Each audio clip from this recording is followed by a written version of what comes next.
اور اب آپ سب میرے ساتھ مل کے بلائیں گے، پاکستان کی آن ہے آپ، پاکستان کی شان ہے آپ، پاکستان کی جان ہے آپ، پاکستان کے خان ہیں آپ، پاکستان کے کپتان ہیں آپ، وزیر اعظم عمران خان ہیں آپ۔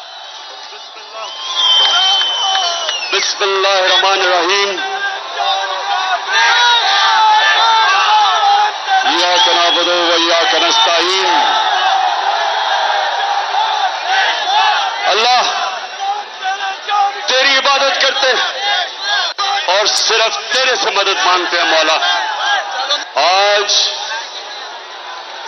پہلے تمہیں جس تعداد میں آپ آج آئے،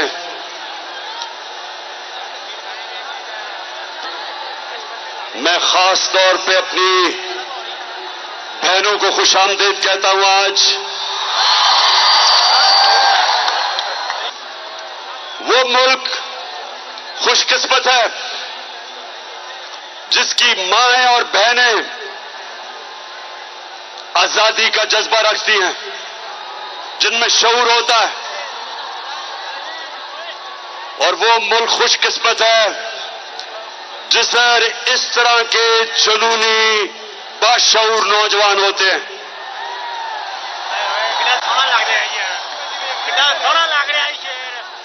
جب پاکستان بن رہا تھا تو ایک نعرہ تھا کہ پاکستان کا مطلب کیا، اور میرا تیرا رشتہ کیا۔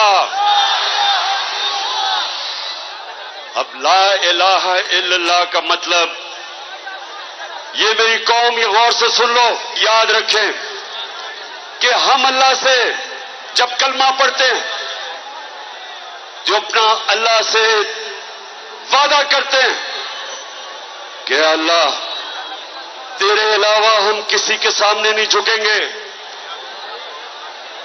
اس کو سب سمجھ جاؤ کہ ہم نے اپنے بچوں کو نبی صلی اللہ علیہ وسلم کی سیرت پڑھانی ہے۔ میں جب پرائم منسٹر تھا، میں نے رحمت للعالمین اتھارٹی بنائی، بڑے بڑے اسکالرز کو اس میں بٹھایا۔ اس اتھارٹی کا مقصد یہ تھا کہ کالجز اور اسکولوں میں ہمارے نبی صلی اللہ علیہ وسلم کی زندگی ہمارے بچوں کو بتائیں تاکہ ان کے کیریکٹر مضبوط ہوں۔ نبی صلی اللہ علیہ وسلم نے مدینہ کی ریاست میں ایک تو ذہنی طور پہ لوگوں کو آزاد کیا، اور دوسرا انہوں نے عدل اور انصاف دے کے انسانوں کو آزاد کیا۔ ہمارے ملک میں جب تک ہم لوگوں کو ان کے حقوق نہیں دیں گے، کمزور کو طاقتور سے تحفظ نہیں دیں گے، ہم لوگوں کو آزاد نہیں کر سکتے۔ یہ بدترین غلامی ہے۔ آخر میں اب سب تیاری کریں۔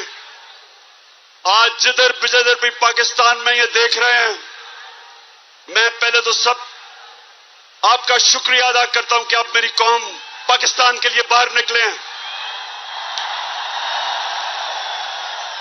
میں بیرون ملک پاکستانیوں پھر سے آپ کے جذبے کو سلام کرتا ہوں۔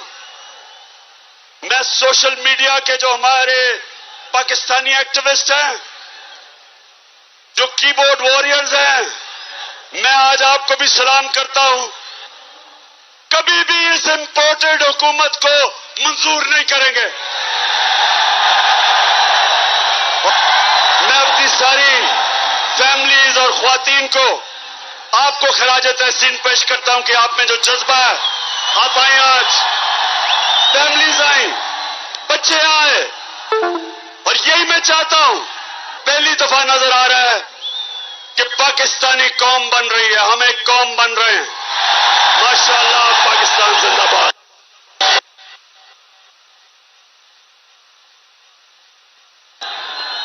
اور اب